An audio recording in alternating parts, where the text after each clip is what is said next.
Hi friends, നമുക്കിന്നൊരു evening vlog ആയാലോ. വൈകുന്നേരത്തോടു കൂടി ഞാനും അമ്മയും പിള്ളേർ സെറ്റും കൂടി ഒന്ന് പറമ്പിലേക്ക് ഇറങ്ങി. വീടിൻ്റെ ബാക്കിൽ അച്ഛൻ കുറച്ച് കപ്പ നട്ടി വെച്ചിട്ടുണ്ട്. അതൊക്കെ ഒന്ന് പറിച്ചെടുക്കണം. വൈകാതെ തന്നെ അമ്മ പണി തുടങ്ങി. കിളക്കലും പറിക്കലും തൊഴിലുറപ്പിന് പോയി നല്ല ശീലമുള്ളത് കൊണ്ട് അമ്മയ്ക്ക് എളുപ്പമാണ്. ഞാനതൊക്കെ നോക്കി നിന്നതേ ഉള്ളൂ. എന്തായാലും അമ്മയുടെ ലക്ഷ്യം കണ്ടു. അതെല്ലാം വൃത്തിക്ക് പറിച്ചെടുത്തിട്ടുണ്ട്. ഇനി അതുമായി നേരെ വീട്ടിലേക്ക്. കിളക്കലും പറിക്കലും എല്ലാം അമ്മ ഒറ്റയ്ക്കായതുകൊണ്ട് തന്നെ അതെല്ലാം ക്ലീൻ ചെയ്യാനുള്ള ചുമതല അമ്മ എന്നെയാണ് ഏൽപ്പിച്ചത്.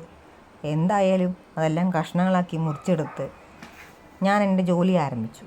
ഇനി അതെല്ലാം തൊലി കളഞ്ഞെടുക്കണം. എന്തൊക്കെയായാലും അടുക്കളയിൽ കയറി വലിയ ശീലമില്ലാത്തതുകൊണ്ട് എനിക്കിതൊക്കെ ഒരു മെനക്കെട്ട പണി തന്നെയാണ്. അതിൻ്റെ കൂടെ അമ്മ കുറച്ച് മുന്നേ പറിച്ചു വെച്ചാൽ കുറച്ച് കാവത്ത് കൂടി ഉണ്ടായിരുന്നു. എന്തായാലും ചെയ്യല്ലേ, അതും കൂടെ കൂട്ടി പുഴുങ്ങാമെന്ന് വിചാരിച്ചു.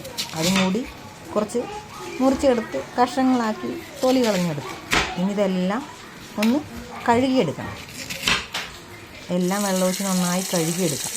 അതിന് ശേഷം ഇഡലി ചെമ്പിലേക്ക് മാറ്റാം.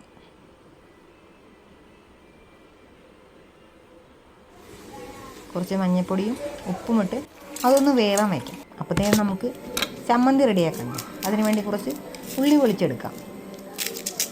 ഉള്ളി പൊളിച്ചെടുക്കലും എന്നെ സംബന്ധിച്ച് കുറച്ച് പാടുള്ള പണി തന്നെയാണ്. എന്തായാലും കുഴപ്പമില്ല, കഴിക്കണമെങ്കിൽ ഇതെല്ലാം ചെയ്തല്ലേ പറ്റുള്ളൂ. ഇനി കുറച്ച് മുളക് കൂടി ചുട്ടെടുക്കാം. അടുപ്പിൽ തീയില്ലാത്തത് കൊണ്ട് ഗ്യാസിലാണ് ചുട്ടെടുത്തത്. ഇനി മിക്സിയുടെ ചെറിയ ജാറിലേക്ക്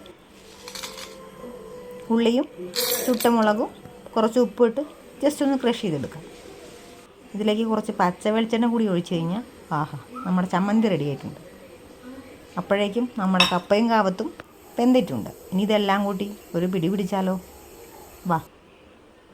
ഒരു പാത്രത്തിലേക്ക് കുറച്ച് കപ്പ വേവിച്ചതും കാവത്തും കുറച്ച് മുളക് ചുട്ടരച്ച ചമ്മന്തിയും കൂടി. ഒരു കട്ടൻ ചായ മിസ് ചെയ്യുന്നുണ്ട് കേട്ടോ, കുഴപ്പമില്ല. അടുത്ത പ്രാവശ്യം നമുക്ക് സെറ്റാക്കാം. അപ്പോൾ നമുക്കിതൊന്ന് ടേസ്റ്റ് ചെയ്ത് നോക്കിയാലോ. അപ്പോൾ ഇന്നത്തെ വീഡിയോ ഇത്രയേ ഉള്ളൂ. എല്ലാവർക്കും ഇഷ്ടപ്പെട്ട് കഴിഞ്ഞിട്ടുണ്ടെങ്കിൽ ലൈക്ക് ചെയ്യുക, ഷെയർ ചെയ്യുക, സബ്സ്ക്രൈബ് ചെയ്യുക.